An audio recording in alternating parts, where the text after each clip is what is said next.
বিধানসভায় এবার আসন বিতর্ক। বিরোধী বেঞ্চে শাসক দলের বিধায়করা। বুধবার শুরু হওয়া বিধানসভার ৭৫ বছর পূর্তির সমাপ্তি অনুষ্ঠান বয়কট করেছে বাম কংগ্রেস। সেই মতো এদিন অনুষ্ঠানের সময় অধিবেশন কক্ষে হাজির হননি বিরোধী বিধায়করা। কিন্তু শুরুতেই দেখা গেল ট্রেজারি বেঞ্চ বাদেও বিরোধী বেঞ্চ দখল করে বসলেন শাসক দলের বিধায়ক ও সাংসদরা। আর তা নিয়ে বিতর্ক তারা বেঁধেছে। এরপরই শাসক দল ও সরকারের ভূমিকার কড়া সমালোচনা করেছে কংগ্রেস। দলের পরিষদীয় দলনেতা মোহাম্মদ সোহরাবের দাবি, বিধানসভায় প্রত্যেক দলের বিধায়কদের জন্য আসন নির্দিষ্ট রয়েছে। শাসক দলের বিধায়করা যা করেছেন তা সংবিধান বিরোধী।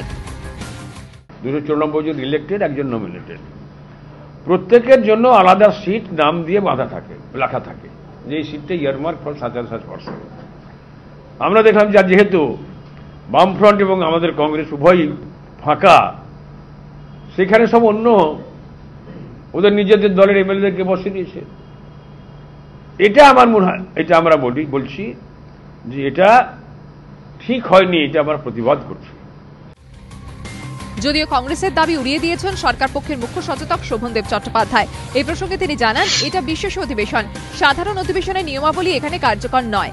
সাধারণ অধিবেশনে সদস্য ছাড়া বাইরের কেউ ভেতরে বসার অধিকারী নন। বিশেষ অধিবেশন বলেই অতিথি ও সাংসদরা ভেতরে বসেছেন। সাধারণ দিনে বিরোধীরা বয়কট বা ওয়াকআউট করলে তাদের আসনে কেউ বসেন না, কিন্তু বিশেষ অধিবেশন বলেই এদিন সেই নিয়ম কার্যকর হয়নি। ইতিমধ্যে বিধানসভার ৭৫ বছর পূর্তির সমাপ্তি অনুষ্ঠানে বিরোধীদের বয়কট ঘিরে বিতর্ক চলছে। তারপর এদিন বিরোধীদের আসনে শাসক দলের বিধায়ক ও সাংসদদের বসা ঘিরে নয়া বিতর্ক। দীপক ঘোষের রিপোর্ট, এবিপি আনন্দ, কলকাতা।